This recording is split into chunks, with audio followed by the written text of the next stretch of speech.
Welcome to Black Love Matters, where it serves a therapy session for figuring out adulthood, loving each other, or finding our inner Brock and Michelle, or Jay-Z and Beyonce. Who is you? I'm Neil. And I'm Naomi. And this is episode 432, y'all.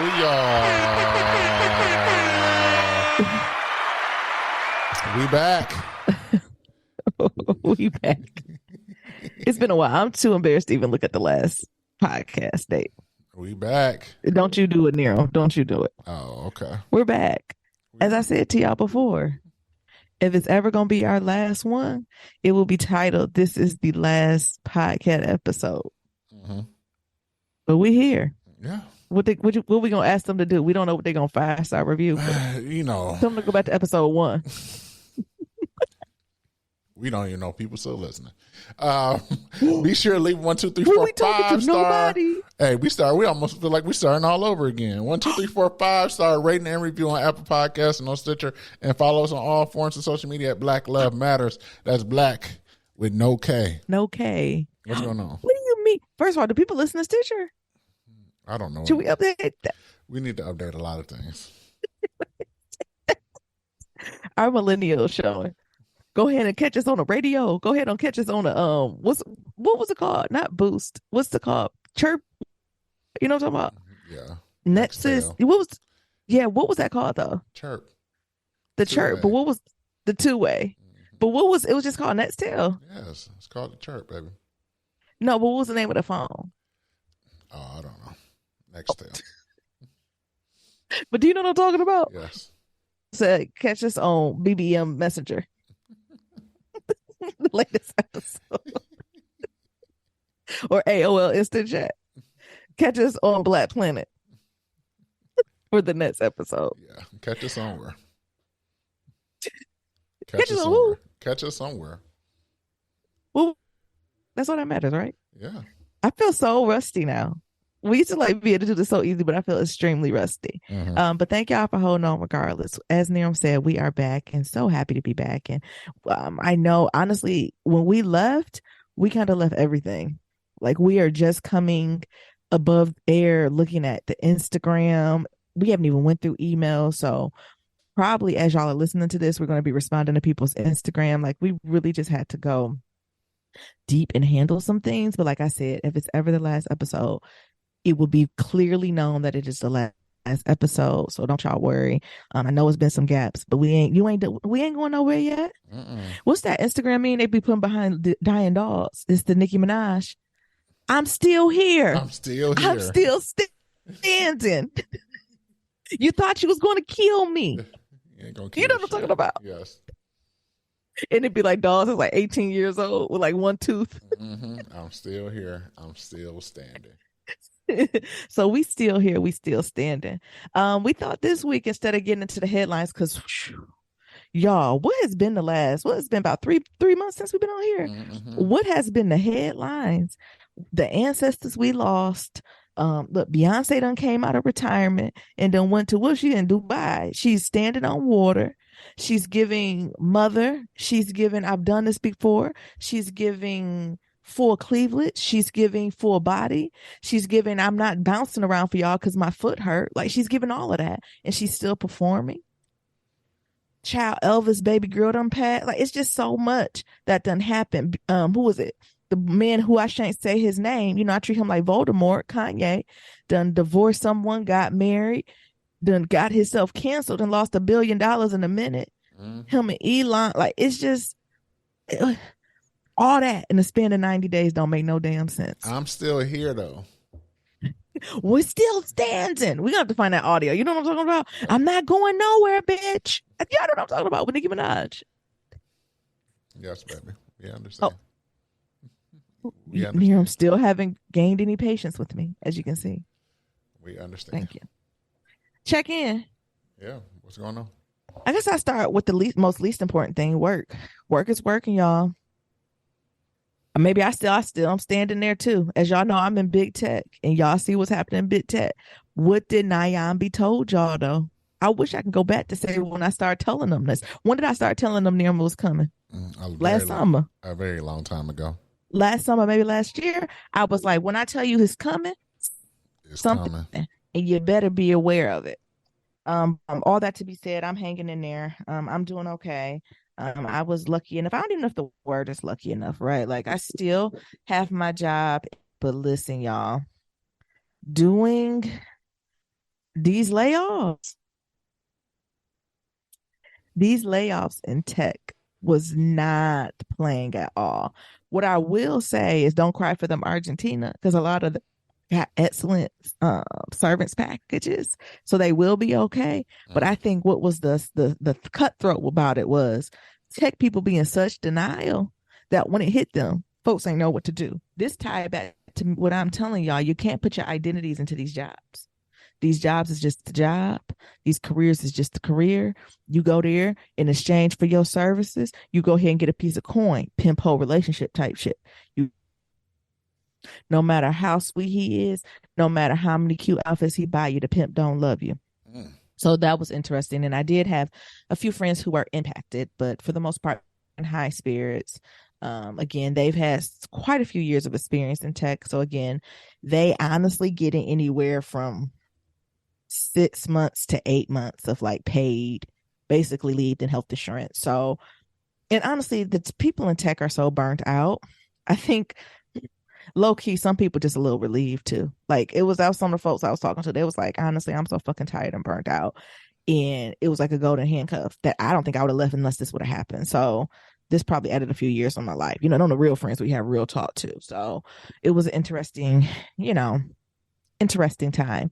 Additionally, in part of my job, I actually did have to lay a couple people off myself, and that was an interesting experience. And I was telling Niram the ranging of emotions that people had. I had everything from the baby, which they just worked their whole life to get into this one job and this career. And when I told them, they just stared at me at the screen and just bust out crying, to like people angry. I thought they was gonna flip the table in the background too. It was one young black man who took the cake for me, honey. Yeah. Young black guy. I told him what's going on, and he was like, after I said, whatever my spiel gonna be, he was like, "So y'all gonna pay me X amount of months?" I said, "Uh-huh." And he was like, "I ain't gonna do no work." I was like, "No. This is yours. Like, you're still considered employed. Like, this is just our policy to move over." He was like, "Okay." He was like, "So that's all I get?" I was like, "Oh no, after that you also get an additional payment from the company. Like, this is just goodwill for you, figuring out what you want to do next, all that good stuff." He said, "So I get paid not to do my work now, and then when I'm officially not supposed to work here no more, y'all give me some more money?" Yep. I said, "Yeah." He said, "All right, bet." I said, "Oh." Because you know how the kids be having. I said they're gonna put me on TikTok on this one, because I think we both was looking at each other. Y'all know remember when Diddy and that man was on the floor, and at the end you just stared at each other. Right. I didn't want to be like, "Oh, well, that's what's up." Like that's how I wanted to respond to him, basically. Like, "Oh, that's what's up." Then I'm glad you're doing good. That young brother, I'm sure as soon as he got off the Zoom link with me, he went and booked a flight to Tulum. Almost guarantee you. Like, Darren, what you think that was about? Like, he was like, "All right, bet." Because if he play, Like, "All right, bet. Is he coming for me?" Or, "All right, bet. Like, I already done booked my tickets." no. The thing is that, all right, bet I'm gonna go ahead and book these tickets, because us black folks, we already be plotting and planning what the money gonna look like. We already anticipated the downfall. So the fact that you like, oh, the money gonna look like this for this long, Guaranteed. And look, and I go fuck around and go on unemployment after that, all right, and get 70 to 80% of my salary. Not the unemployed. Come on, welfare queen. Exactly. Bad. Nearman, old boy, taking a sabbatical. Exactly. Taking a sabbatical. I'm going after my dreams. I'm gonna go travel the world. Going to Bali. Going to Bali. I'm going to about to lose 30 pounds. Exactly. He's about to go on the Creek diet. Look, I am about to. What's his name? Jonathan Majors and Michael Jordan. Yes. But he was my last one, and I'm actually glad I ended with him, because I was like, I had to not revert back to Detroit. I was gonna say, okay, that's cool, that's what's up. Bet my baby.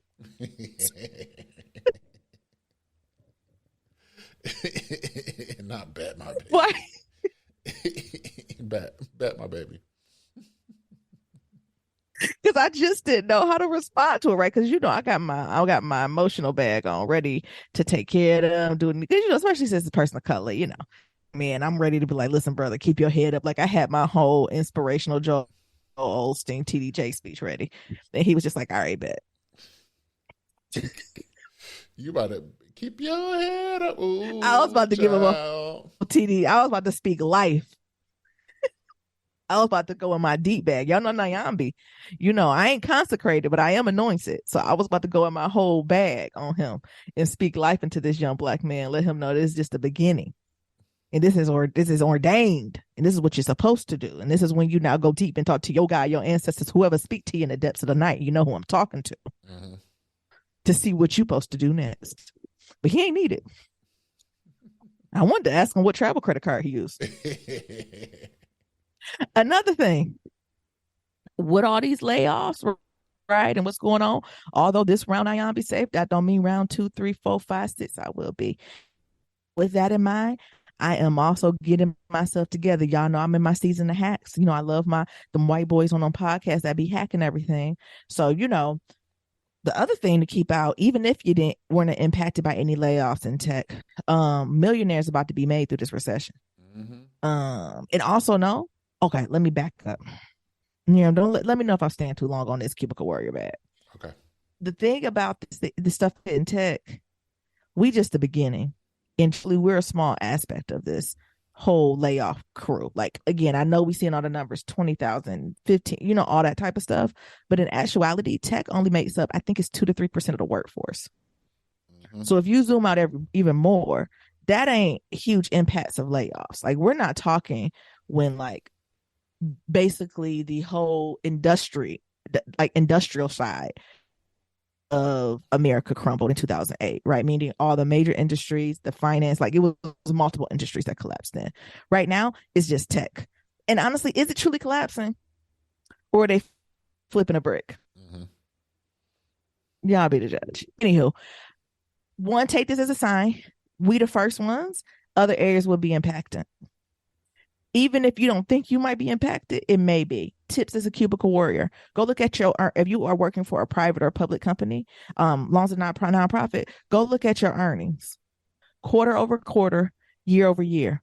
If it's a drop in any of them motherfuckers, get your house in order. Mm-hmm. Unless it's an increase, which I think maybe gives you a year cushion, if it is in quarterly earnings or yearly earnings, you need to get yourself in order. Because that means something can be coming in the next 2, 3, 4, 5, 6 months. Also, if you work for a company and you're able to go to any earnings calls, you better have your Black ass up in there. Because they're going to be reporting out on who ain't doing what they're supposed to do, who is doing what they're supposed to do in growth areas. And if they mention your area of work in any of them areas, you better get the fuck on. Okay? So Nyambi done told you. Tech is just the dog whistle. And listen, tech employees, if they're good stewards of their money, low-key, high-key, they can be unemployed a little longer than y'all. High-key, low-key, y'all need to be scared about tech workers come to take your job. Yeah. Yeah. Because they be working for these companies and got these credentials and got these pedigrees. Ooh, look, you worked for Facebook for 6 years? 6 years? Oh, my God. Ooh. Where did Michael go? University of Colorado. Shout out to Deion Sanders. Nobody king. They went to the community college down the street. Oh, exactly. Get them on the pip. So I'm just saying, y'all gonna have to compete a little bit. Do you harder. See what I'm saying? Do you see what I'm saying? We're not there yet, but do you see? Because once the tech employees get back from Tulum, in Bali, and they fasting, they're gonna eventually have to get this job. And low key, some of these workers working above their means, so some of them looking for these motherfuckers now. Exactly. Especially the one who live in high cost areas. So if you work for these private little companies, and you got a tech aspect, or even it's not even just it's recruiting, it's PGM, program management. These tech workers eventually gonna apply and come for them jobs. 2. Keep that in mind. These are all the domino effects that I'm talking about. These are all the domino impacts I'm talking about. And don't think that your director, VP, and SVP are not doing it, because what they're doing is headhunting for the best employees right now. And they they hunt for the best employees to figure a way to get your ass and manage your ass all the way. And here I'm telling them I'm not lying. You're not lying. Next, also, this is a good time if any of you hate your job. If you want to take a little chance, a lot of these folks who are getting laid off, they about to create their own companies too. And they're going to take the next 2 years to build them up. They're going to get this funding from these venture capitalists, and eventually they might go public and you can become a million off that shit. So if this is a time where you cannot stand your company, you start looking at you next to you can't take it anymore. You got a little bit of savings stacked up. You can talk to the people in your family, your trusted circle, and you can take a jump out on faith. If I was y'all, I would look at some of these startups. Even if you don't want to do the brand new ones who's still working in somebody's garage, it's some mid-tier startups or some mid-level. What's the classes near them? You better at it than I am. If they in Series A, no, Series B or Series C, yes, I mean, they going to be around for a while. Do you see what I'm saying? Mm-hmm. And you can go ahead and make some jumps to these places too. To truly change your career and pivot your career. Because also what tech workers is doing is just waiting to, because nothing permanent, right? All this going to flip eventually. It do is work where they need to work at until they need to flip and come back. What was you going to say, Nira? I was going to say, y'all, if y'all looking for a tech job, y'all need to look for a place that says they came from Y Combinator. Oh, tell them more. Y Combinator is like pretty much an incubator for all of the major tech startups that you've ever heard of. Yes. Facebook, Stripe, Instagram, Instacart, Airbnb, DoorDash, Dropbox, Reddit. Yep. All these companies came from Y Combinator. Yep.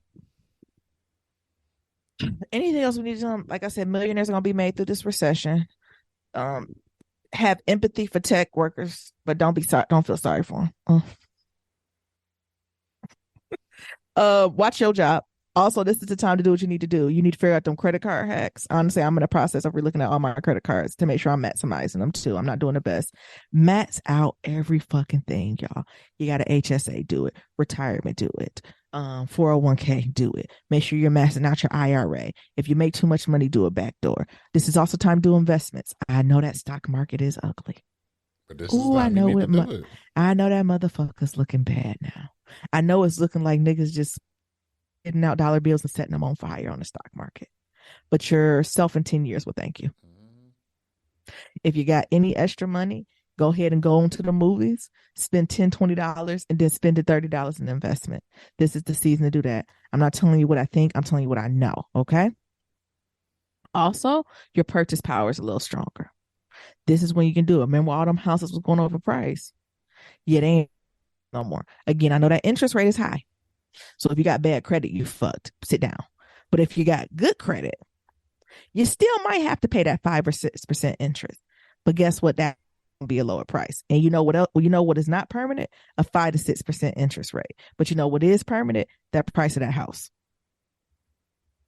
So again, your buying power go long. Yes, but maybe a year or two, it might be a little higher than you want, but please believe it will go back to a 4%, 3%. Now, I can't guarantee no 1 and 2. That's kind of crazy, but you can at least lose a couple points on that in a few years that you will be able to advance it. I'm talking to my niggas with good credit right now. Bad credit, please don't. They're going to charge you 40%. Easy and not even blink. But it is time, like you can really do some purchasing power on this. If you already got a home, look around. Is your house raggedy? Do you need to do some update? Update your house. Check your pipes. Check your windows. What about that paint? Look at your walls. Is it dirty? Look at them dirty ass fans. Is they clean? Have you cleaned your air vents? Have you invested in a water purification system? Air purification? Have you got it with a generator in your house? Have you got it tested the foundation? Invest in your home. This is time. Again, your purchase power is strong. You're going to be around the house. Make sure you do that. You got anything else about that, Nira? Sorry, that was a long time in my cubicle warrior bag. Hey, now is the time to start looking around and seeing what can be fixed, what can be sold, fix it. And what can be given away. Look at that. Ooh. How that car doing? Hey.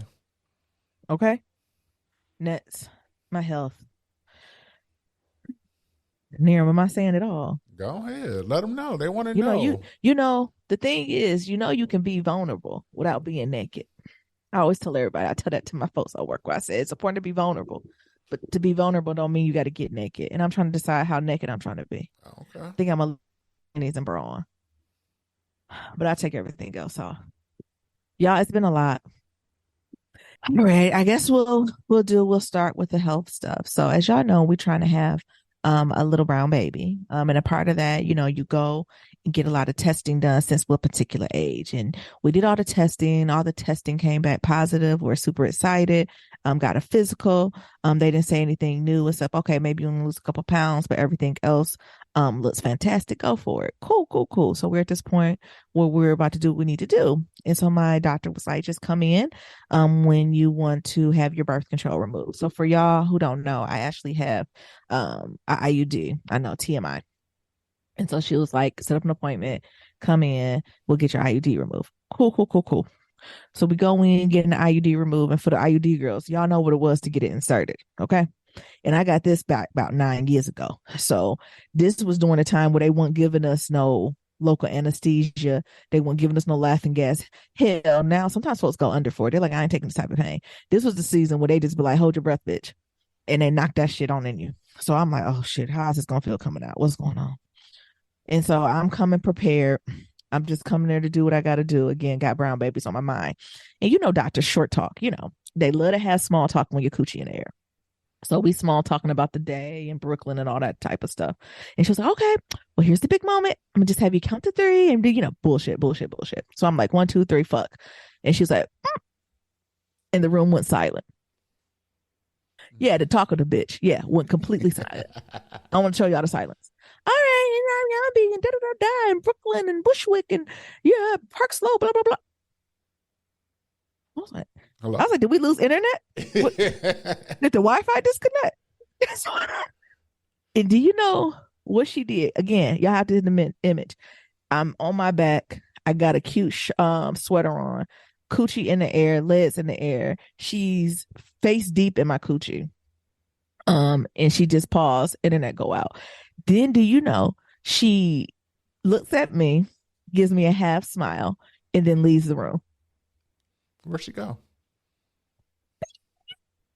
I ain't fart. I ain't bust some loose on the tape. I ain't did none of that. So I'm like, Nyambi, you going to therapy? You let the Lord count to 3. She came back. I knew something was wrong because she came back in the room and just started rubbing on my thigh.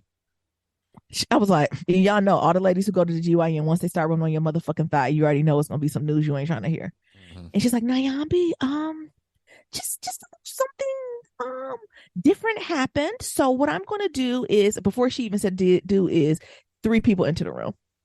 The person who's over the whole clinic, like the head OBGYN and an ultrasound tech and another nurse. And I'm like, wow. So now we're amateur night at the Apollo. So everyone's in here. Y'all, again, coochie's still in the air. Mm-hmm. No one has asked me, can someone else come in the room? We're in Brooklyn. So these rooms aren't big. No. So everyone has a view. Thank goodness I consistently wax. Right. So it still was looking cute. Okay. Actually, with the hair, without hair is all cute. Anyway. So I'm like, what's going on? And then she was like, Nyambi, this is something that does not, they starting to bullshit. That does not happen often. But when we removed your IUD, as you can see here, I'm like, bitch, you have it in your pocket? What's going on? the arm broke off. And I'm like, oh, okay, so it's 2 pieces. Can I see it? The other arm is still inside of you. Yeah, lost internet connection again. Bitch, what does that? Go get what? Go get it. This is me. Okay, like still not comprehending. In the cooch. And she was like, I just want to bring in the head OBGYN just for another opinion. We also have the ultrasound tech just to track it down to see if we can find it. Then we have the nurse here for support because there may be bleeding. There may be what? Bleeding.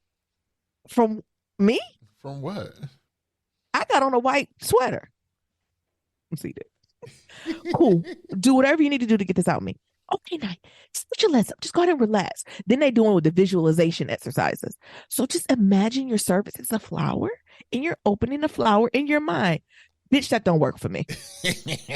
Like, I'm so Nyambi, wound you up need to right now. open that flower. That don't work for me. So I'm like, okay, yeah, the flower opening. She went in there and she did something. I don't know what she hit. She hit the bottom. And I was like, you're going to have to stop. She was like, yeah, painful. Yes. Let me give y'all Nyam pictures. I have not been pregnant. I have not delivered birth. My cervix is height. When I tell you it ain't never been opened, it don't need to be dilated. It ain't never did none of that. So someone trying to go back up in there with no reason, no hormones, my body was like, abso-fucking-lutely not. And a matter of fact, here's some blood to scare you away. Now I'm starting to even see the blood. Like the blood, I'm beginning to bleed. Then the head doctor basically told my OBGYN, back the fuck up. You move back, Linda. They don't put on their gloves. They hit the lights and they was like, get the ultrasound tech. Ultrasound tech come around looking and like, yeah, I think I can see it because they just did a ultrasound on top of my stomach. I'm a thicker girl. I was like, I think I see it. They were trying to be nice.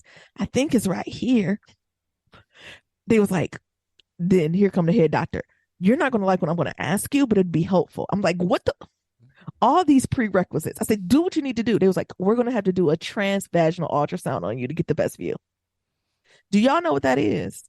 I know the women who've been in, had babies or had different procedures done now. But for the niggas who ain't, oh yeah, we're going on a ride, family. It's basically when they stick this long stick dildo thing with lukewarm lube on it inside your coochie. Okay? And it's not short. It's very long. It starts at your coochie entrance. It ends at your mouth. So they put that inside to see everything around. And this is not a gentle because the doctor's like, we need to find this. Like at this moment, where is it? And they finally was looking around and they found it. And they was like, okay, it's right there at the tip. We're going to try to get it removed. Are you okay with that? I don't know what the fuck. I'm not okay with anything. I don't know what any of this means. I don't know how you're navigating through, but I'm like, yeah, let's just try it. They was like, it might be a little bit painful, but they didn't even, the doctor Lewis said just but and just trailed off. I was like, go ahead. They did it. ... Worst pain of my life. Worst pain. I said, not going to work for me. And now my doctor, she an advocate because the head doctor done told them to back the fuck up because obviously they don't know what the fuck they're doing. And it was like, she's in pain. Stop immediately. Like it was a whole thing. So we stopped and it was like, you know what, Nyambi, take your money, get yourself together. The nurse is here. There's some bleeding. We can come in and tell you your options. Cool. So I get myself together, still bleeding, like not knowing what's going on. Like, what the fuck? Doctor come back in and was like, so we can have surgery. We're going to need to have surgery. What? Huh? This is me today? He was like, no, not today. Next week. Like, it was like 5 days from now. Like, it was not. Do you remember, Neil? It was like quick. And I was like, oh, like, what type of surgery? She's like, you need to come. I'll tell you, y'all, you need to come up to Mount Sinai and we about to put you, like, we're meaning incubate you, anesthesia. They was like, we have to dilate your cervix. We have to go in with a video, with a camera, with a little plug, like little holes. That's then we go in and look for it. So it's basically exploratory. I said, I need a moment. Call me later. We'll do this unplanned. I come home to Nero. Nero, your response. How you feeling? What? What the fuck you mean? Where is it? In my cooch. In my body. Floating around. So we get there. I had the surgery. I'll only explain how one surgery goes. I've had 2 surgeries and it's still unsuccessful, y'all. The first surgery I went to, what do I even begin to say about that surgery, Neil? It was a lot. First of all, surgery in New York is a trip. Is horrible. What? They basically get you got to be there at the crack of dawn. They get you in this line. They have you walking back. Shout out to the Filipino and Latino nurses. They took care of you. But listen, the way them teens come up in there, and my hospital's a teaching hospital. So everything they did 3 times. To the point where they had an anesthesiologist training student. And as soon as he said that, I was like, so you're going to practice on me? You can practice with this. That's what I told him. I said, you can practice putting the IV in my vein. I'm going to need the doctor to put me under. And they laughed. It's like, ha ha ha. I was like, I'm not laughing. I'm gonna need the doctor. I'm gonna need the motherfucking doctor. And the only other thing I'll say briefly about the surgery, I remember going into the surgery. Also, I haven't had made a lot of surgeries. I've only had like one other surgery. And this is the second time when I've had surgery. They be like, "You good enough to walk to the surgery room?" What the fuck? Like every time I have surgery, they was like, you look healthy. You don't just walk to the surgery room. No, no, actually I don't, but sure, let's go ahead. And so what I remember is going to that surgery room was always cold. What I did appreciate, it was an all female. My first time I had the surgery was an all female surgery team. What felt nice. And y'all know the surgery on my cuticle. So, you know, you basically sitting on this bed and they put you in these stirrups and you're strapping your arm and all this shit in.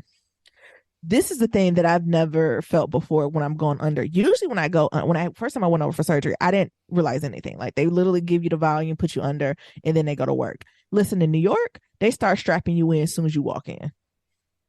Because I didn't know they strap your arms down during surgery. Because when they did that, I looked at them like, and I think they was like, oh, no, this is normal. Y'all can't see my face, but I was like, what the fuck is this? I said, what? Can we go over the procedure again? Like, you know how they always like ask you your name, date, and birthday? I wanted to ask the doctor, what's the procedure? What is the procedure?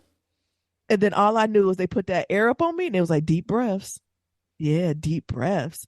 And then, what was the word the person asked me there? Actually, where you wanted to go. The anesthesia's like, where are you trying to go on vacation? I said something crazy. I don't know what I said. I said the Maldives. She said, here you go, bitch. And everything went black. I thought I died.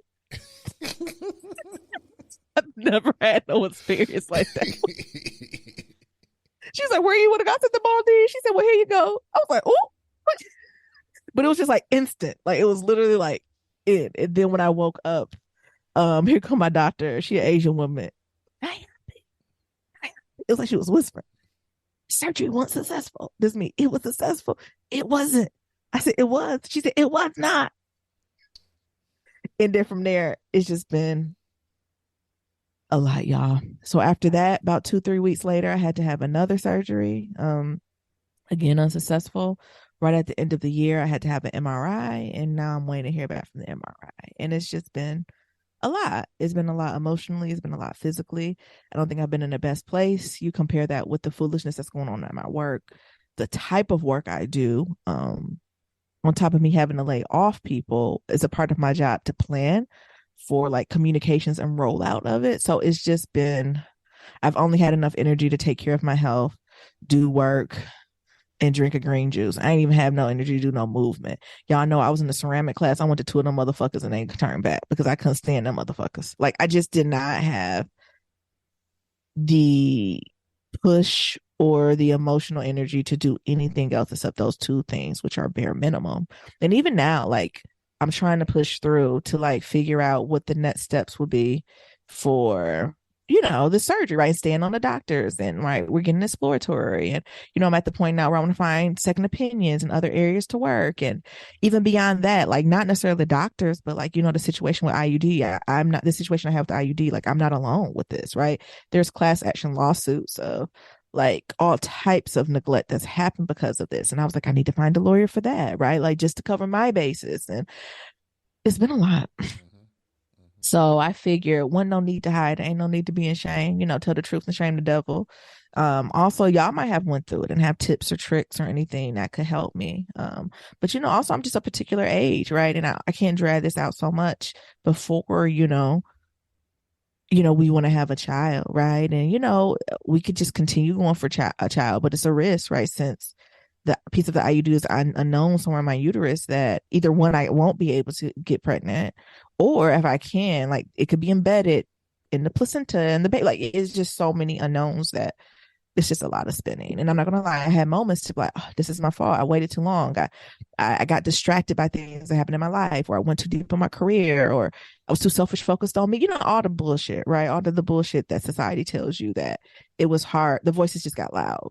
And I had to navigate through there. I don't know, Niran, what you think? No, I agree. I think it was a lot to go on and go through. Yeah. And to go through all of that and not necessarily know what's going on, how it's going on, and like where do you go from here? I think that's something that as New York be like, oh, we the best city in the world, blessed city in the world, blessed doctors, things of that sort. It's just so much bullshit that happens. It's like this is third world country bullshit. Yeah, Like it's this unnecessary. It's like, and I have decent insurance. Yeah. Right. Like I have decent insurance and I'm still going through hoops and following up and what about this and now this and like it's so I say that too. I can imagine if I didn't have a decent insurance, right, how much further down the pipeline I would be. And it's just a lot, right? And it makes moments of sadness, right? Because I was hoping by this time, we would be expanding our family and all that type of stuff. But just like I was prepared to speak life into old boy who's going to Tulum because he was laid off, I had to speak life into myself and know that everything happens for a reason. I hope I can be a mother one day, but I need to be open to what form that may take, what form that can take. And the blessing of loving the Lord and the grand architect, Allah, whoever it is we know how this all gonna end. Right. Everything else in the middle is just the journey and the fun part, right? So that's something I find solace in. But it's hard, it's one of those situations where you got to practice where you preach and you got to stand 10 toes down. And I have not took care of myself the best spiritually, emotionally, physically. I was just telling them the other night, like I feel, and y'all know I'm always like, oh, I'm gonna do this and this journey and blah, blah, blah. But I still take my vitamins, drink my green juice and move my body, right? But I would say in this last season, I'm like, I can barely do that. Like I can barely drink water, show up for work, be a decent wife. Barely. And it's been a while since I've been at the barely mark. I'll complain. Don't get me wrong. Oh, I will complain. I'll go kicking and screaming, right? But I would do it. But this is the first time in a long time where I was like, I don't know. Leave me be. Don't guess near I'm in the bed still. Please don't ask me no more questions. I am in the bed still. Still in the bed. But again, I'm giving myself grace, and this is a chapter for a reason, and nothing is permanent. And I will get through this chapter. Yeah. Absolutely. Got anything else, Neil? No, I think that, yes, actually. Oh, okay. I just think that it's a lot. And this is why you have to continue to constantly give yourself grace in order to take the next steps. And like this is just one of the multiple reasons why we just had to take a step away from the podcast in order to, actually work and focus on things that matter a little bit most more to us. Yeah, I agree. So you pair that with, like I said, work was working. So working through all the things that are happening now in big tech. And then, the last thing, I won't go in too deep about this because I actually need to ask them. My mother's not doing the best. So we actually spent probably the last month or so in Michigan, just being with her and navigating through her. I'll ask her if she's comfortable with me sharing on the podcast, but like that's something else where it's like, that's priority. Yeah, we need to be in Michigan. Cool. Get the flight, pack Maple shit up. This is what we're doing for now. Yeah. Right. Like it's just the balance of all those things. Life come at you hard. Yeah. And what I'm doing is leaning into and being grateful for all the privileges that we have. Because something that me and Niram talked about a lot as we were going through the season is like, it's heavy, but we know we've been through a lot worse with a lot less. Mm-hmm. So we can go through this with what we got now and more, not just financially, right? More wisdom, more community of support, more confidence in ourselves, right? Like it's just so we just have so much more love, right? Our connections deeper. We're more mature, right? Like, you know what I'm saying? You're gonna do a lot to get between Ayambi and Niram, right? Like, like it's just like that is just so much more secure. That has made it easier too. I guess I'll hand it over to Niram. The last thing I would say, I guess we'll talk about the holidays because y'all don't even know what we did for the holidays. Well, Christmas and the New Year, we're in Michigan, and we'll talk about that together after Niram's update. But Thanksgiving, we spent time with friends, and it was very nice. We ate out instead of in, and I absolutely loved it. Like, I want to reach out to Nadifa to be like, can this be a tradition? Like, because even me and Nadifa, like, if we're around for those holiday season, we always try to spend it together. And you can see we was kind of bouncing the floor. I'm like, is it, you want me to cook? You want to cook, sis? Like, what? And it wasn't even like shady, like, I don't want you over type shit. But it was just like, damn, bitch, you want to take out that crock pot or what? Like, is we taking out these crock pots or what? Like, is we cleaning these collard greens or what? Like, Exactly. Are you cleaning them or what? is we clean? Is we? You know what I'm saying? We seasoning up this turkey or what? What is we doing? And I think we both were very much in the season, like, nah. And we was like, we should go out to eat. And at first we were looking at like more high-end restaurant, like the Polo Bar and stuff like that. But she has a baby. And I was like, and her baby has a like, he's a baby. So he's gonna eat like chicken nuggets and stuff. And she was like, I just feed him before or after or something like that. And then we got to talk, and I was like, nah, the baby need to enjoy Thanksgiving too. Like, let's find something everybody can go. Y'all know who ended up winning? Virgil's Barbecue. It was good. In Times Square. As well. It was good as hell. I remember me and Nadifa was like, we don't know how this is going to end. Like, we both had backup plans. I was like, Nadifa, if it ain't do what it need to do, we just gonna head to Chinatown and we gonna find a bomb Chinese restaurant. And we just gonna eat some honey walnut shrimp and some lau mein. Like, we already got the backup plan. If your man, my man, the baby, they get to acting up, we be like, let's just leave. I was like, I already got like 3 spots in Chinatown. Like, we order and take out, and we don't want to hear their mouth. But we went, and it was exactly what we needed. Like, again, was it the best barbecue in the world? No. But was it exactly what we needed, Nero? Yes, it was time. I personally think it was. I think it was exactly what we needed. Timely. Like, the chicken was good. The rib was good. The pulled pork was good. The drinks was $5. Like, the only thing I would say, they was out of desserts. But it's cool because all of us need to watch our figure anyway. We needed the protein. But the thing is, like, and it was full. I think that's the thing that surprised me. I thought it was going to walk in and just be us. When I tell you it was jumping, it was jumping. The server was pleasant because that's why I was worried. I was like, is he mad he ain't going to be with his family? No, you can say he was there to make his coin. Exactly.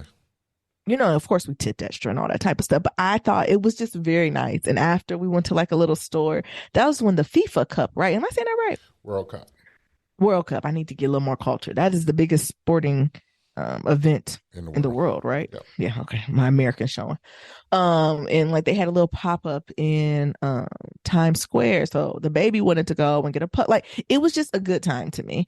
And then after that, we like walked to Bryant Park. And that's when they have all their winter fairs open, and we ain't even getting none there, right? Because we was full, but it was just the fact of walking there, walking around, and like I was able to get an ornament. Like, I just thought it was just exactly what we needed. And we came back and like watched the movie, had some wine there.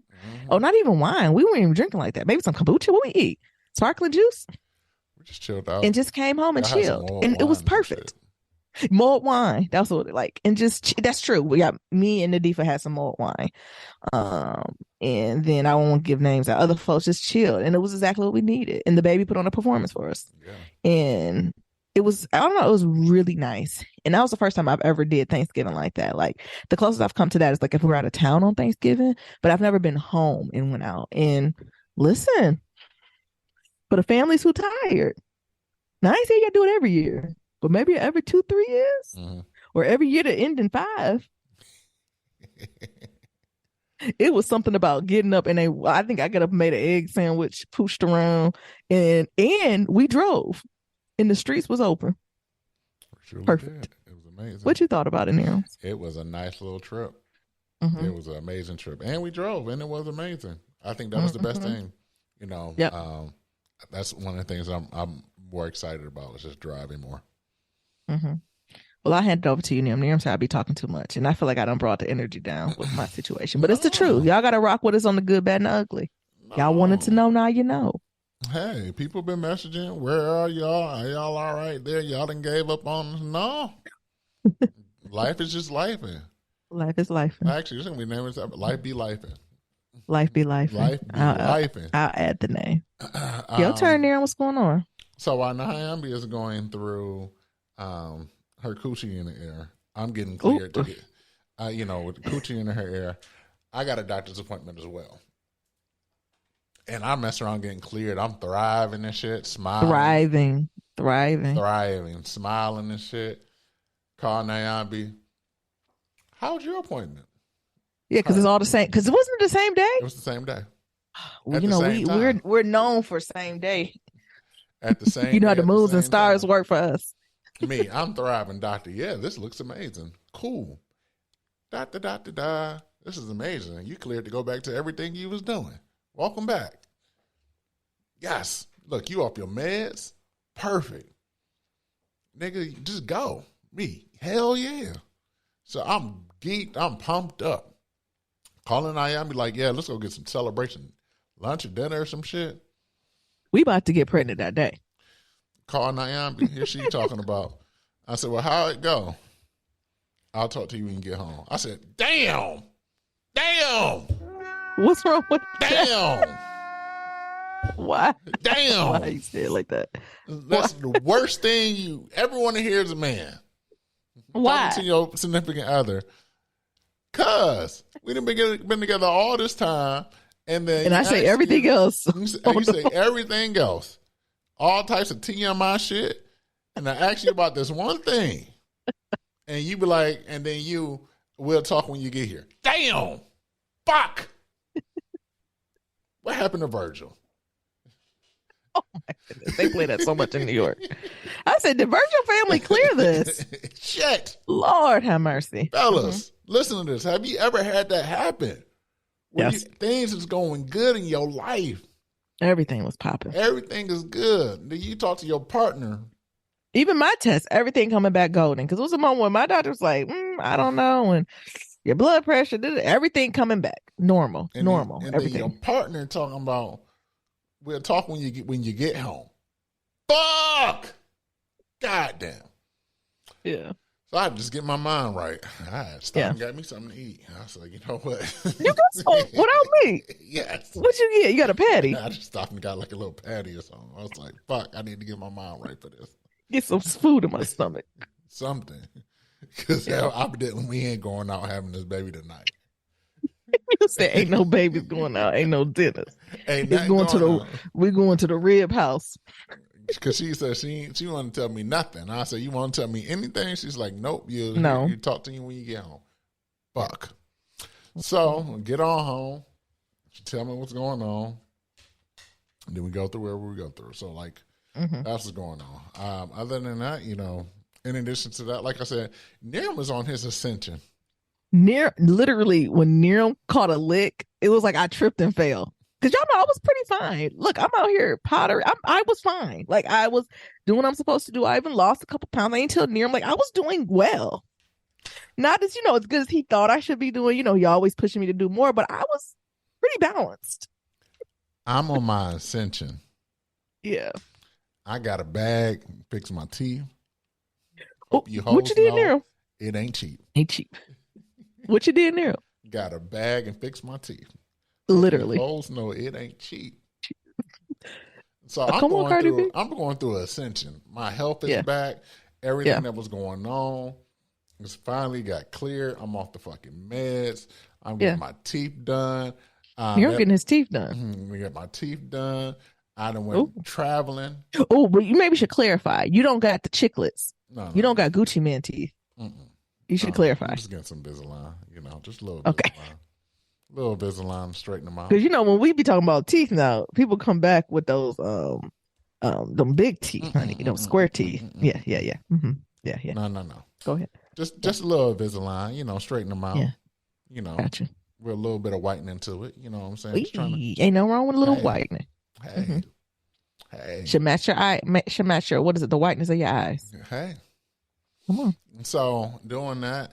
Later that week or the following week, I was going out of town, headed to Barcelona, headed to Austin. I'm out here flying, catching flights and shit. And I ain't letting the COVID catch you. Hey. Come on, look at God. And Nyami out here struggling. Struggle. So I'm out here, I got to come back, take care of Nyami's. Because, Nyami's a stoic motherfucker. What do you mean I'm stoic? I got it. I'm okay. Yeah. No. You're not going to be here alone. Yeah. Your mama going to come visit you. Somebody going to have to come see you for a week. For at least 3 days. After Why the surgery. Because one of the surgeries, she had the surgery. Did I leave that day or the next day? No, I left that day. Evening. That evening. Yeah. I would have been okay. Shit. Especially I would have came back dehydrated with Mabel eating my face. Exactly. Especially that second surgery? Bullshit. The second one was rough. Bullshit. Yeah, second one was rough. So, taking care of Nyambi. over here planning my family, back at home, had to go to Detroit, take care of some stuff like that. And then, yeah, we went to Detroit. I wasn't planning on going, but ended Are up you talking about for going. the holidays? Yep, wasn't planning on No, because I don't know if we even got to tell you. Like, my goal was to live my best Black girl life in Brooklyn, in New York, for this holiday season. Like, I had Broadway tickets. Sam Jackson, his wife, Danielle Brooks, all of them was in the Broadway show. The piano lesson, we couldn't go to that. Like, I had all types of stuff lined up. We actually did end up wanting to see the Cracker. I almost said the Cracker Barrel, the Nutcracker. But like, that was the type of shit I was about to be on. I was about to be at the Nutcracker. I was about to be at all the little workshops. I was about to be walking through Central Park. That was what I was going to do. But since some stuff came up with family, and I was like, oh, we got to go to Detroit. Mm-hmm. And I've been in Detroit as we're recording this. I'm still in Detroit. Yeah. But I've been in Detroit since mid-December. Yeah. And how has that been, Niram? How's your experience in Detroit? Because Niram wasn't going to come at first, but you came for what, about 2-3 weeks? 2 weeks? 2 weeks. Yeah. And how was your time? Hey, doing the best I can with what I got. What does that mean? That's the best way to put it. Like, when I went to Detroit, just making moves on stuff. So, yeah. The thing is, the gift and the curse, since both of us from Detroit, both parents want to see us. Both parents want to see Mabel. They be ganging up. Gang, all types of shit. So, like, that's always a hard thing. But, then it was also, like, it's the holiday. So then it's, like, extra stuff. Like, are y'all coming here for Christmas? Are y'all coming here for New Year's? All this other stuff. I'm like, fuck. We don't know. That's why we need our own house. We don't know. Mm-hmm. This is why I just want to be alone. Mm-hmm. Oh, don't do that. We don't want to be alone, but it's a lot where I think we didn't get, usually before we come to Detroit, we kind of take time to rest, get our mind right, and do some planning. But this time we didn't get to do no planning. We just jumped in. I also would say, of course, I came here to support my mother, but also I feel like the name of the game for me, Niram, and I don't know if it was for you, was reconnecting with like my extended family. Mm-hmm. So meaning cousins. All of my cousins are like, we're in that mid 30-ish range, maybe some early 40s. And like, we've all were close, but as the 20s and came, I think we just lived our life, right? And now we're kind of coming back together to be like, wait, how are you doing? Mm-hmm. Wait, my mom doing this. How is your parents going through? And I feel like that was the name of the game, where I just reconnected and rekindled with a lot of my cousins. We spoke a lot of peace, right? Like, it was just someone spoken, I would say, beefs in the air that I would say didn't even come from us, came from history with our parents. Mm-hmm. That we was always like, this is strange, this is weird, why are we doing this? And on one side of my family, like, we're even coming together on like planning an event for like Easter weekend, and it's kind of everyone in my age range who we're leading it, right? Because also what I was saying is happening is that kind of in the world, that boomer generation X, some of y'all ain't letting go the reins. So I know we got some boomers and generation X that listen. It's time for the millennials to shine. Yeah. Y'all had y'all time to host the holidays and the events. When that millennial person in your family say they want to do it, let them do it. Let them do it. Yeah, they going to have some gluten-free bread. Yeah. Yeah, they probably going to have some Brussels sprouts instead of the cabbage you used to. Yeah. But just lean into it. Let it do it, right? And we all were saying how it's not that we feel stunted, right? Because all of us are like successful in our own right? And we have our own homes and our own lives. And for the most part, we're independent, right? Like, we're not that. But for whatever reason, a lot of our family members don't treat us that way. Yeah. Right? Like, they treat us as if we're still 17, 18, 19, and we're damn near 40. And I think what was good about all of us coming together was like, oh shit, you too? I thought that was just me and my mama shit. Like, oh, they treat you like you 12 too? And you got a full ass house, a kid, life experience. And truthfully, we're at the point now, if we really want to start, telling secrets in school and cheating and passing the code, we've had more life experience than they have, but we're still not seen as the trusted advisor, right? So it's just having those conversations with each other to be like, oh, okay, we need to gang on their ass then, right? Like, and say, this is what we doing. Oh, y'all having that? Well, all the cousins, we coming over here with the dogs and the babies, because that's what get them boomers and Generation X, them babies and them dogs. You taking a dog too? You taking the baby ain't come to see me. The baby is spending it somewhere else. Right. And it was just nice to be like, oh shit, I thought it was just a me. I thought that was just some shit I needed to work through. And it's not. And that has just been that I'll speak for myself, but like that is just something I've found. Right. But then on the flip side, right, also hearing a lot of my male cousins hurting a little because especially on one side of my family, there's actually just more women, right? There's just not a lot of male figures. And, you know, my older uncles who should be taking that place, they live some life too. And they made some choices in which I don't think they can kind of take their place as head patriarchs of our family, right? And because of that, that means a lot of women have had to step up and do that. And because of that, like I then have cousins who are men, right? And again, we're not talking about babies, we're talking about men who are in their 35 and older, and they will always be kind of at the beck and call of their aunts and their mothers. And now that they're older, they're like, wait, I got my own family. And y'all not using your discernment of when you need me to come there immediately. And it's just me coming there every time you call, and your discernment not where it need to be. Because some of the shit you're saying is important, is urgent, is not. Is it important? Yes, but it's not urgent.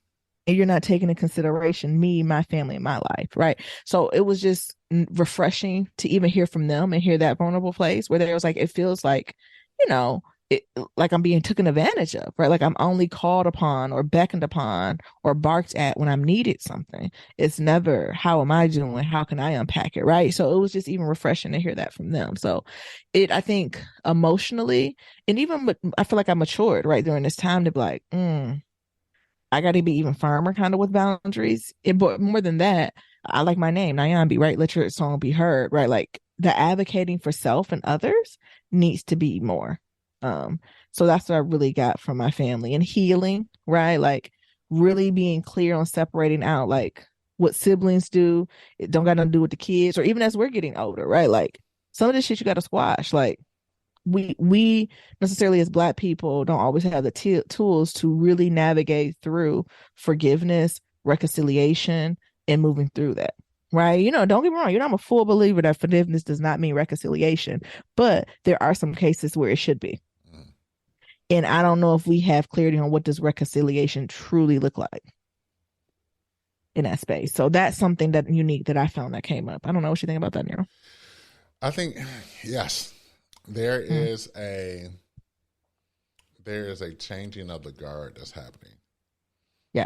Whereas our previous generation, our parents, aunts, and things, our grandparents to parents, it happened easier. Yes, I would say from grandparents to parents, it happened so much easier. But I think from our parents to us, it's almost like they are holding on for dear life. And it's fucking irritating as fuck because it's like, yo, it is. Let go. Let go. Like either let go or I won't be here. Like, or step in, right? Let go or step in. You can't do this in between. Right. It's like it's like, well, I have the means to be by myself. Yeah. Period. And then I'm like, oh no, we miss you and all this other shit. And it's like, no, you don't. Yeah, the guilting is built with that generation. Yeah, like the guilt of like, so you're not gonna call your mother? Shit, no. And the thing is, when I mean that, I don't mean forever, right? But it's like we talked an hour ago. I need a moment. Exactly. Yeah. Or it's to like, live my life. To live my life. Yeah. Or the other thing is like, you don't want me here. It's like, no, I do. I really want you here. And it's like, if you really wanted me here, you would have made space for me. Yes. Can we talk about the hoarding of Generation X and Boomers that's unspoken? Can we talk about the hoarding of that generation? Oh my God, it's so too bad. much shit. Too much shit. Yeah. And you better not touch that shit on top of that. Exactly. It ain't even too much shit. It ain't even too much shit scooted over. It's too much shit. You can put yourself on top of it, but don't move it. Exactly. They don't want you to touch it. No, nothing. Yes. So like that's the other thing as well. It's like, you don't want me here. You don't want me here. This. You want this jacket. Yes. Like you don't want me here in the way that you think you want me here. Because if you did, there would be space for me to come here. Yes. But every time I come here, there's no space for me here. Yes. That's meaning you don't want me here. Period. Yes. Mm-hmm. If you knew I was coming, why isn't there? And they're still in you want me here for a longer period of time, longer than the Yes. weekend. Yes. You're going to have to make some concessions to make that happen. Yes. And I think for a lot of them, they don't want to do that. No. And the thing is, if you don't want to make no concessions, that's fine. I'm absolutely fine with getting my way there and finding somewhere else to stay. But know that I'm a good steward of my money. So that means I'm not going to come rent an Airbnb out for a month. No. Like, you know what I'm saying? Like, I'm not even guessing. If you ain't going to make no space, ain't no room for me there, cool. I find my own arrangements. But no, if I'm finding my own arrangements, I'm going to do that within my budget and my time frame. Mm-hmm. So some got to give. So I thought that was just interesting. The importance of boundaries, speaking it, and checking on your cousins. Y'all check on your older and younger cousins. Like, we all kind of going through it right now, and we're not really talking about it, but we're all going through it. And then, Niram, I know you met up with a few friends. I didn't even do friends while I'm here. It's literally been so family. I've been so family involved that it's, I don't know, almost overwhelming. But you met friends. I know you and Nia handed out some signature gifts this holiday season. Yeah. You want to talk about that? Everybody who I love got a book called "I'm Dead Now What," and in that book, tell the people more. Tell the people. In that book, yeah, it lays out everything: who you owe, what you owe, who's owed, what's all owed to your you, bank accounts, all your passwords, everything, your wishes. It's almost a will without it being illegally. Yes, but it's not legal binding. Yeah. But the thing is, it's a start. Yes. And my thing is, I gave everybody a love it, and I told them, you better fucking fill it out. Yes. Because it's one thing to like, here's this book, you look through, it's like, oh yeah, this is legit. And it's another thing to like actually start filling out the things inside that book. And have conversations about it. Yes. And then, you still should have something legally binding. But, sometimes to get the legally binding documents, it might take a second depending on like where it's stored, the county courthouse, your lawyer, whatever, right? This can at least be a starting range if anything happens. Yes. You already got the policy numbers. You already know funeral homes. If they've already like pre-prayed what they like, it's just a way in which you can just carry this book around and it has everything that you would need as you're going through the process. Like, it's a consolidation of the information that you would need, that I think in conjunction with, of course, will, trust, estate, whatever you're doing, living will, that it just makes, this is the operationalizing of it, right? This feel like the practice and the theory of it is the actual will and all that type of stuff. Yeah. So I gave everybody that, but also friends going through it, life be lifing. I done had 2 friends be in car accidents. One friend was in 2 car accidents in 2 weeks. I was like, what the fuck? I know. So you got that going on. You got friends who, figuring out what they trying to do with their lives. Everybody going through it. Yeah. Everybody going through it. And then lastly, when I came back, somebody didn't hit my motherfucking car. They done stole my bike. Shut up, 50 cents. These motherfuckers hit my damn car.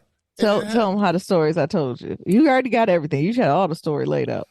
So this is how I know it's going to be a good day. I woke up a little bit earlier because, it's the new year. So I'm like, all right, I'm going to start waking up around about 6 a.m., maybe 5, get a little run in, yada, yada, yada. So call Naomi. Naomi called me. Hey, babe, what you doing? Me, I'm getting ready to go run. I had my green juice and I had me a little breakfast patty. I'm ready to go. Yep. Can you sit down for a second? Fuck! I deliver negative news really well. I think that was a skill of mine. It's those keywords. Can you sit down for a second? The fuck you mean? No. I asked her, do you have time to talk? Because you ain't pick up on it first. You're like, oh, yeah, of course I have time. Yes. What? I'm getting ready to go run. What's up? How I do it, Daryl? Well, in and about approximately between 1 a.m. and 3 a.m., we heard a loud noise outside. I heard it and I went back to sleep. But my neighbors caught my dad. And next thing you know, the whole house woke up. In the block. Yep. Somebody ran to your car and kept going. What? Y'all, I live on a suburban street. We don't live on a major street. Niggas living the speed limit is 25. the speed limit is 25. So, because my thing is, even if they hit it, what at most they dented the bumper? Because either it's an older car, so you just leave it, or you pay the deductible and keep moving, right? Like I just didn't think it was serious. Because my Detroit car is an older car. It's like a 2007 full metal truck. Yes. Kia. Yeah. Somebody ran into it and then they kept going. But don't worry. Don't worry, because our neighbors are on it. Because here's the thing about the neighbors is that, like, you got like a police chief there or a sergeant. You got niggas who just work from home. You got old black men who all they do is look at they walk around the neighborhood, or look at they Ring cameras and shit for fun. We gonna get down to the bottom of this. And they did. They did. Nigga leave a letter on my car talking about, hey, I'm sorry. Yeah. Wait, you got to go back to how they was tracking your car. I almost gave my neighbor name away. So when they hit the car, it looks like they was like, had a moment of like, fuck. It looks like they hit his car so hard, their car stopped and it wasn't started. And then they restarted it up and it was like, I'm the fuck out of here. And it left tire treads and oil drippings. The way my mom described it when the car drove off, it's like, you know, when you mirror and you put cans on the back of the car. And that's what woke up the neighborhood. Because it was like, then it was silent. And then it was like,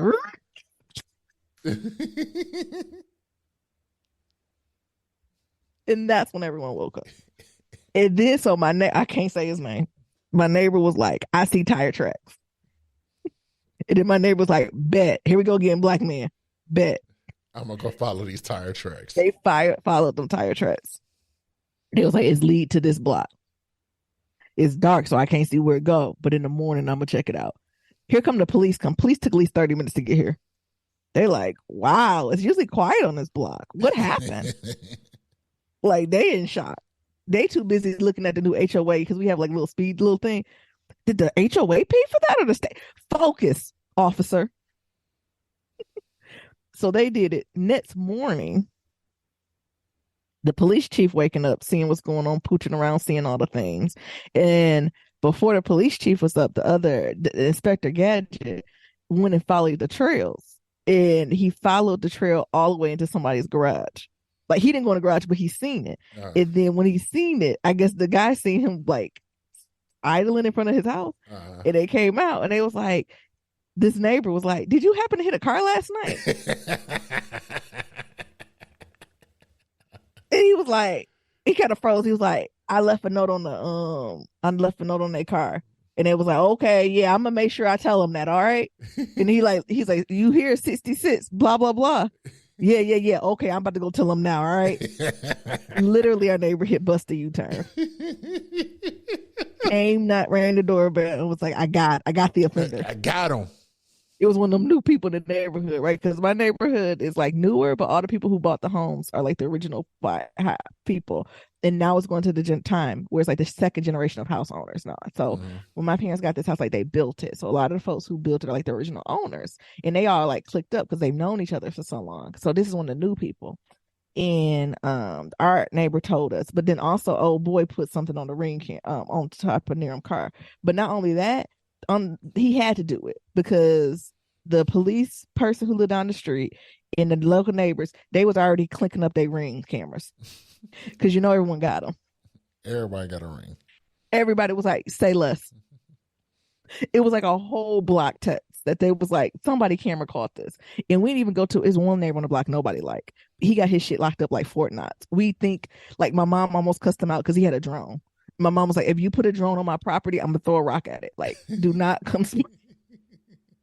And we know he had whatever it was. Like, we know for a fact if anything happened on that block last night, he got their identity, their social security number, and all of that. So that man was literally 2 hours away from being taken to jail in Niram. So what is there on the piece of paper?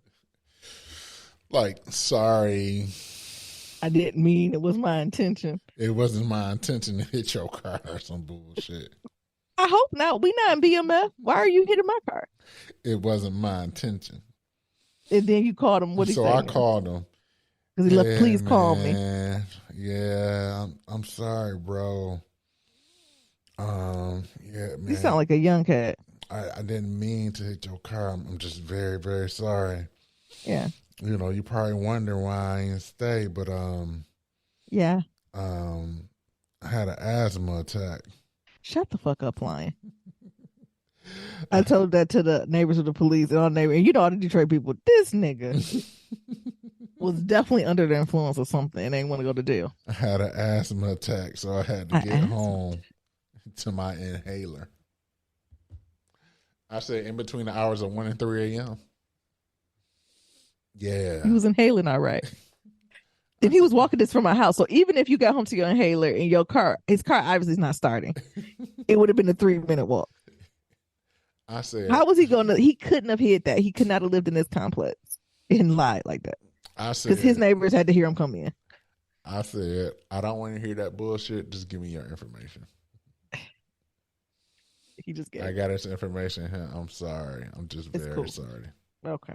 Yep. It wasn't my Listen. intent. This ain't this episode because I know we need to wrap it up soon. But listen, drugs. We've always had drugs, right, in our Black and brown communities. But listen, the way this fentanyl and these opioids is coming to our community and the amount of overdoses that are happening, that ain't no white people problem, y'all. I'm not saying this young man had that. They was under something. I don't know what the influence was, but what I'm just saying, it is a broader conversation of addiction and drug use that we need to address as a Black and brown community, because there's just a lot of shit going on. Has anybody parked on the street No. since my car? No. And after Neon Park, literally the streets cleared. Because we have it where you only can kind of park on one side of the street because the other street is a fire lane. That's the other thing. The other side is the fire lane. Like, we're not talking about a crowded street. But since then, ain't nobody parked on the street. I'm waiting to see who's going to be the first person. I said, no. So another example of life is what? Life be life. So, Life be life. called their insurance. They told me it's going to be anywhere between 1 and 4 days. It's been 3 weeks. I still ain't heard from them. I told them, as soon as they told me that, I said, call your insurance company immediately. They are playing past the Billy Goat, and they are not going to pay shit until your insurance company's going to have to sue them. Like, they've already put it in the system. Like, we will be sued. And if let's pray you ain't had no insurance. That's what they praying. Let's pray you didn't have insurance or you don't have no good insurance, and they able just to let it ease on by. Because he didn't get any points or anything. Well, let them know that I got that good shit. So yeah. So I'm sure they will be coming after that company. So I think that's the game they playing. And then they got catch me if you can. Got the nerve to try to tell me, yo, your car might be totaled. I said, fix my shit. Fix my shit. Or I'm really going to come back. How does a car get totaled on a residential street with a speed limit is 25 miles an hour? It's 20. It's that not 25. That's the car is parked, y'all. A residential street with the whole other side of the street open. That is fender bender speed. That is not car totaling speed. And y'all got like speed bumps and shit. He was flying high. Like Bruno, wake up in the sky. Attack. Look, what Bruno in Gucci Mane song? Wake up in the sky. I'm so high. That's what he was. He definitely was on some shit. I don't know what type of shit. I don't know if he was an upper or a downer, but he was on something. And you know my mom, I don't know if y'all know, my mom's obsessed with people who smoke weed. She think it is the root of all evil. I was like, do you know most weeds is downers? I was like, of course, there are some people lacing this shit, right? But do you know most people who smoke weed is kind of low key? They out there smoking that weed. Like the average weed smoker is not out here causing ruckus. That weed like, that is all not up in their head. That's not the prime criminal. Like I had to tell you, I was like, that's not like you're talking about people who lace it. Like that's a different level of user. Like, but normal everyday weed smokers are people who go to work, come home, and go to bed. Get all up in your head. And I was like, honestly, I don't get to the age range where I too look at people who smoke weed because I am on a tincture and a gummy bear because we've lived through COVID and I'm not inhaling anything in my lungs. It still surprises me people smoke weed and vape because cancer and COVID. And you're over 35. If you don't sit down and get a gummy bear, I guess diabetes on that one. You better go ahead and get a tincture under your tongue. You know what I'm talking? You just put the oil. Yeah. Just let it Just soak. put the oil under your tongue and close your eyes. But that's what we're doing, y'all. What else you got, Nero? I That's think that it. brings us up to date. And that way, when we connect next week, we can kind of get into kitchen table talk. We'll go through our emails. I'm sure we have plenty to answer. So maybe next week we'll do an inbox clean out, a voicemail clean out. And then that should balance us out. And then we can talk about, like I said, kitchen table talk. I don't know, some of that celebrity shit, y'all. I don't care. They're rich. Nero, and I was telling Nero, like, I've purged timelines where like all I see is little black poodles, kitchen recipe hacks, and like old episodes. Iyanla Fits My Life. I have no idea what's happening in the real world. Niam told me that was my girl Carisha Please like to get peed on, and I was like, not for me to know. Not for me to know. P Diddy. That's not my business. P Diddy. Not my business. So all those things. Also, someone told me that Smokey Robinson and Diana Ross had an affair. Not my business. Like, it's just not. Maybe that's the news. Maybe that's a new segment. Not my business. Just instead of talking about unpack it, we just go down the list of all the things that's not our business, so we can agree as a community what we're not going to engage in. I'm not engaging with Carisha and Diddy anymore.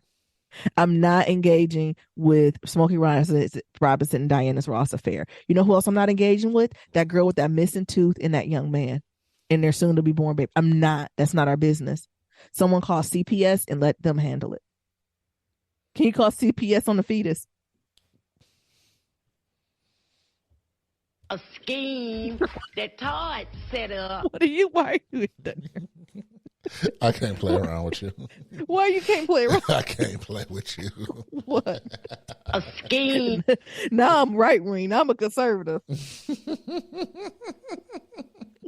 Call the CPS on this fetus. The fetus in danger. Like, it's just not my business. Do you know what I'm saying? Like, it's just not my business. Yeah. Our business is maxing out our 401ks and our IRAs. Can we talk about that? Our business is, what's the new juicer you just bought, Nero? Oh, I bought a Nama JJ too.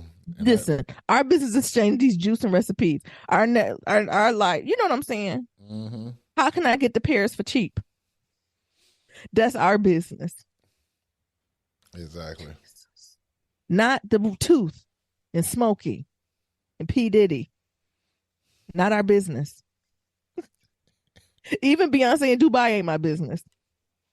Not my business. We ain't supposed to see it. Not my business.